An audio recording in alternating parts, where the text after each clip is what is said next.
E eu acho que uma pergunta que pode estar sendo a dúvida de muitas pessoas que estão acompanhando a gente em casa é quando foi que o senhor percebeu que era esse o caminho que queria trilhar? Pronto. A sua pergunta é muito interessante, porque ela, inclusive, ela foi muito concreta. É uma percepção. A nossa vida ela é um processo. Então, havia um processo sendo desenvolvido na minha juventude. Não diria na minha adolescência, mas na minha juventude. Então, como existia esse processo, naturalmente eu fui participando de grupo de oração, na renovação carismática, fui me aproximando. E aí isso fez com que eu pudesse ir conhecendo um pouco mais na igreja e um desejo de estar mais próximo. Foi aí que entrei no seminário, foi quando eu falei, né? Conversei com o meu pároco na época e entrei no seminário, participei só desse encontro vocacional praticamente e já adentrei. Então foi também algo que fluiu. Né? Eu senti esse desejo, procurei as pessoas responsáveis e já entrei no seminário. Então a sua família sempre foi também muito de dentro da igreja em si, de participar desses momentos, de encontros, esse tipo de coisa? Não. Não? Não foram. Porque, veja bem, eu sempre fui muito independente, inclusive no aspecto familiar. Muito independente. Para você ter ideia, no dia que eu fui sair de casa, eu cheguei para os meus pais e disse, antes de entrar no seminário, eu fazia parte de uma comunidade de renovação carismática e nessa comunidade existia uma experiência de vida chamada Comunidade de Vida. O que era a Comunidade de Vida? Eram leigos que iam morar dentro de uma casa para poder evangelizar dentro de um carisma específico. E aí, no dia em que eu decidi ir para essa Comunidade de Vida, para mim foi muito simples. Eu cheguei para eles, eu não fiz preparação, não fiz aquela coisa, não. Eu cheguei para eles e disse, a partir de tal dia, eu estou indo para a Comunidade de Vida. Isso tinha quantos anos? Eu tinha 17 anos. Para 18, né? Eu estava prestes a fazer os 18 anos. E aí... Não, eu tinha 18 já. Eu tinha 18 anos, até porque com 17 eu nem ia sair de casa. Com 18 anos. Mas tinha acabado de fazer 18 anos. Tinha concluído o ensino médio, tinha acabado de concluir, e aí já cheguei lá e disse para eles, tal dia eu estou indo para a Comunidade de Vida. E aí, como eu já tinha dito isso, e assim, eles como eu era sempre muito decidido e muito independente, e sabia muito o que eu queria, então eu simplesmente cheguei para eles e os argumentos eram muito fortes. Então eu cheguei, disse, fiz, pronto. Em relação à minha família, eles eram já religiosos? Não. Para você ter ideia, a minha mãe participava muito, mas ela me diz hoje que entrou na igreja por causa de mim. E como foi que eu entrei na igreja? Eu passava ao lado da igreja, via que estava tendo alguns acontecimentos lá. Para mim eram acontecimentos, eu não tinha essa visão de pastoral, eu era uma criança. E aí começava a observar, comecei a participar, ela viu que eu participava, começou aí também. Simples assim. Então realmente foi um chamado em si, né? Porque... foi um processo. Quando as pessoas falam assim, chamado especificamente, dá uma ideia de que foi uma ocasião. E quando fala de processo, não foi só uma ocasião. Né? Foram alguns atos que foram acontecendo. Então, eu prefiro muito mais falar dessa realidade processual do que de algo pontual.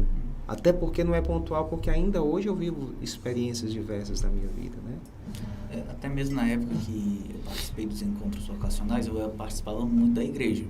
Foi até muito parecido, só não tinha as comunidades aqui, né? Mas eu participava demais e sentia também essa proximidade. Aí também cheguei em um encontro lá no Seminário Sobral, que inclusive eles criam aqueles, como é que é o nome? Aqueles bichinhos bons de comer assado. Parece um ratinho. Boa pergunta. Eu me esqueci o nome eu agora. Também Parece esqueci. o quê? Mas tem ainda aqueles bichinhos lá ou não? Eu não sei do que se trata. Eu me esqueci o nome, padre. É assim mesmo, tem muito no meio do mato. Então... Tem o quê? Muito no meio do mato. É porque eu me esqueci o nome dos bichinhos. Mas É caça? Caça, é caça. Preá? Preá. Pronto. Tinha muitos preais. Na minha época não Eles tinha. criaram. Mas tinha lá, quando eu fui. E aí eu achei muito interessante, principalmente porque lá é muito bonito. Tem vários ícones, várias coisas bem bacanas. Sendo que quando eu cheguei aqui, fui para outro encontro vocacional. Aí conversando com o padre conversa para cá, o padre conversa para lá, na época o padre Lucione. Aí ele me falou uma coisa que eu achei muito interessante: vá viver outras experiências, porque você é muito jovem ainda. E ele falou que, por exemplo, ele entrou, parece que ele tinha perto dos 30 anos, quando ele entrou no seminário. E aí eu segui esse conselho dele, que eu achei muito importante, que hoje sou casado, tenho um bebê, inclusive aquele conselho lá que você me deu no dia do batizado, você estava certo. Estou arrependido pelo padrinho, mas não é mal não, hein, Thiago? Mas, graças a Deus, eu segui esse conselho que eu acho que foi o mais correto. E é interessante, assim, o teu posicionamento. Porque, às vezes, as pessoas também compreendem o seguinte: o menino está muito na igreja, vai ser padre. Nem sempre. Ele foi para o encontro vocacional, vai ser padre. Nem sempre. O nome já está dizendo, é um encontro vocacional, não é um encontro presbiteral. O encontro vocacional é exatamente para você desabrochar o seu conhecimento acerca das vocações. E não necessariamente para você ser padre. Quem está no seminário hoje vai ser padre? Não necessariamente. Ele está participando dessa formação do qual está conduzindo para essa finalidade. Pode ser que ele não chegue. Né? Que é o que acontece em várias situações. Nós temos hoje, por exemplo, 2 seminaristas que estão realizando as atividades pastorais aqui na nossa paróquia. E temos um seminarista que é da nossa paróquia, que é até da comunidade da Alegre Tatajuba. Está no propedêutico hoje. E nós temos 2 vocacionados que estão participando do processo formativo. Então, assim, os 5 que eu citei vão ser padres? Não necessariamente. 2 já estão na formação. Aliás, 3, né? Os 2 que estão aqui na paróquia, um que é da paróquia e os outros 2 que estão iniciando os encontros vocacionais. Pode ser que nenhum dos 5 sejam ordenados, ou pode ser que os 5 sejam ordenados.